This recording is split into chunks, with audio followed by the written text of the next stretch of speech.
So welcome to the third in this short series of dialogues between myself, Peter Hawkins, and my good friend Giles Hutchins on how do we step up to the world's challenges. Last time we talked about the 7 interconnected global challenges, and we looked at how we cannot address them one by one, but we have to attend to the interconnections. And that right at the heart of that was human consciousness. And in this one, we're going to address the big question, which is what needs to shift in human consciousness for us to be able to perceive the interconnections and to address them from a different place than trying to split them up and deal with them one problem at a time. So let's look at these 4 shifts that you and I both talk about in slightly different language, but in a number of our books and a number of our teachings. So Giles, you want to talk about where we've come from in our thinking and why that's still so predominant, and then we'll go on to the other levels. Yes, I mean, first it's worth saying that for the vast majority of our human history, we've had a deep sense of the interconnectedness of life. And yet, through our evolution, for various reasons, we've become more and more drawn into a sort of heightened sense of self-awareness, which brings many advantages. And as we've become more and more caught up in that way of attending, what Ian McGilchrist, the neuroscientist, calls a sort of left brain hemispheric way of attending, we become more and more caught up in a mechanistic, focusing, reductive perspective. So we see the bits and bytes, we analyze, we take things out of their lived in context so that we can define and delineate the otherwise fluid and connected world around us. So that way of attending has become more and more heightened in today's environment, become more and more reductive and scientific in its approach. And that brings all sorts of advances in modern medicine, transportation, and technology that we enjoy. What it does also do is mean that we then start to give less energy or less attention to the interconnections. We see only the parts. And it's that that's now creating the problems, the fractures, the othering that we talked about in the previous session. So this way of attending, this mechanistic narrowing down perspective, now needs to start to expand, to grow from that narrow place. Peter. So as you were talking, two bits of quotes from history came in mind. You know, Francis Bacon, way back at the beginning of the scientific revolution, talking about putting nature on the rack, that in order to make the scientific advantages we've done, we've tried to freeze down what's happening and to see it in snapshots and in very boundaried areas. We break everything down to its parts, you know, Occam's razor. And William Blake, who talked about Newton's single-eyed vision. It's very useful, but it's only one way of looking. And it does separate us. And from all of that, that's grown into a great increasing focus on individualism. Yeah. You know, everything comes about the customer knows best, the voter knows best.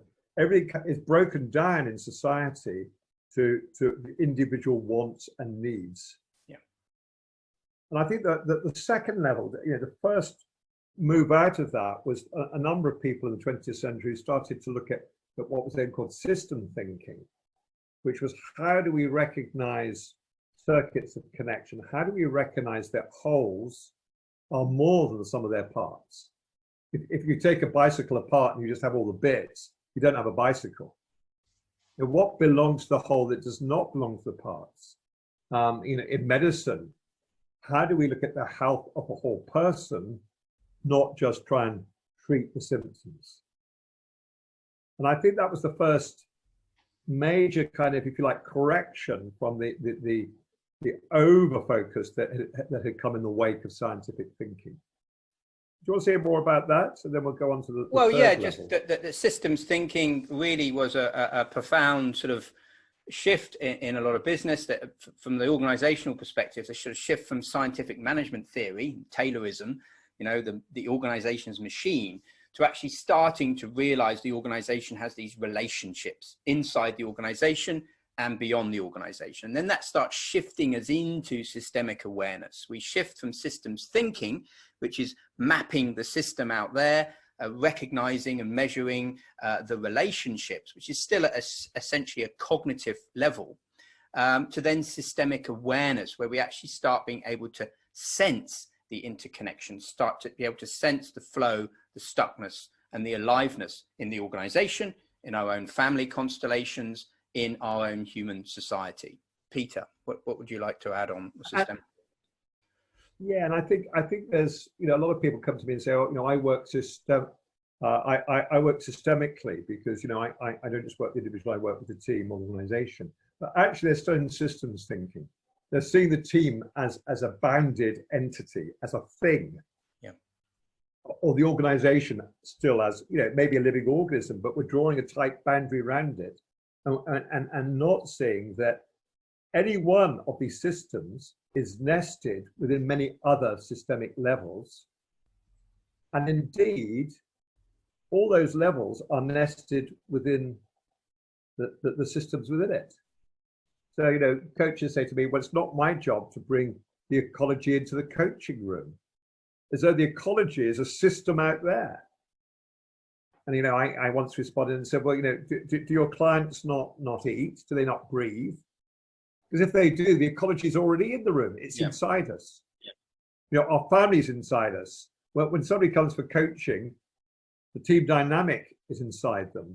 Their family system is inside them. The organizational culture is in the room, inside them. The human consciousness is inside them. The ecosystem is inside them. So that notion that we're nested within many systems and all those systems are nested within us is also, I think, a very important shift from system thinking to systemic awareness. Yeah. And then it's even also then moving into ecosystemic as you're talking, you know, so this shift, you put it on the slide here, so kind of green going into to teal, it is, funnily enough, sort of relates also to some of Claire Graves' adult developmental psychology work, the shift from tier 1 consciousness to tier 2, and the fundamental, what he called a momentous leap in human kind. It relates to Bateson's expression, which is it's a shift in how we're being and knowing. It's an opening into the interconnectedness of life. So the person who says it's not my job to bring the ecology in the room is still kind of rationalizing. They're still kind of planning this, that there's a system, which is the family. There's a system, which is the organization. There's a system, which is the ecology. When we shift, and it's a consciousness shift that we can create quite simply in ourselves, and it's something that's innate within us as human beings. When we create that shift, then we innately know, we sense the interconnectedness, the openness of how everything interrelates. And that's where, when we shift from systemic awareness into ecosystemic awareness, we're shifting from a sort of anthropocentric lens of the human really being at the center of things, to recognizing that actually we are but one thread, one weave within this rich tapestry of life. And what we do to ourselves and to others, of course, influences the tapestry, and the health of the tapestry influences the health of us. And we sense that interconnectedness as a participatory consciousness. The consciousness itself that we're engaging in isn't a byproduct of our brain.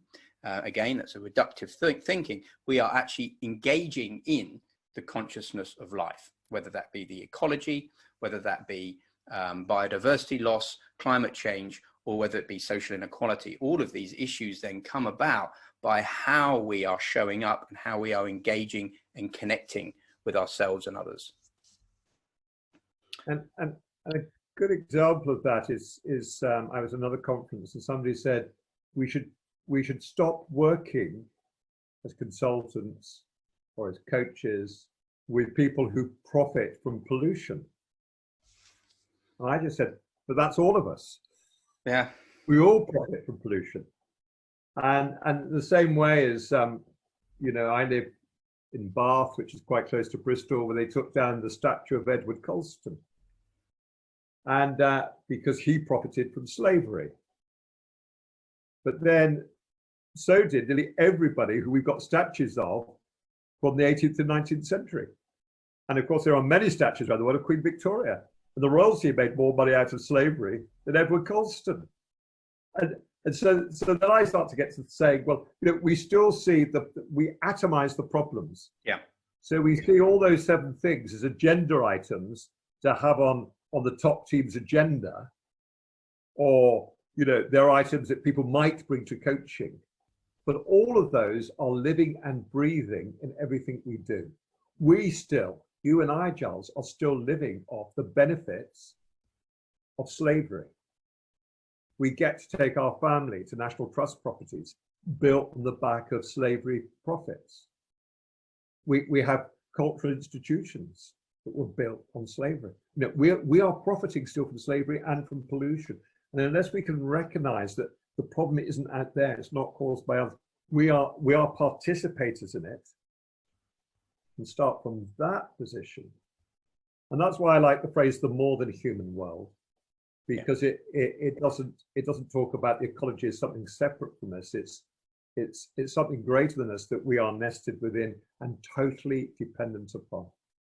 And this is where I find simple practices like deep listening, being in nature, vision quests, leadership immersions, and we'll talk about this more in the next session, are great at opening us up, allowing us to permeate, not judge, not blame, but actually sit with, listen, heal the wounds that we're all experiencing, and then allow from that place to truly hear the other within us, within the others. And from that place, true healing can occur. And we tap into a quality of consciousness that reaches into a different place where we can create real relationships of truth and justice.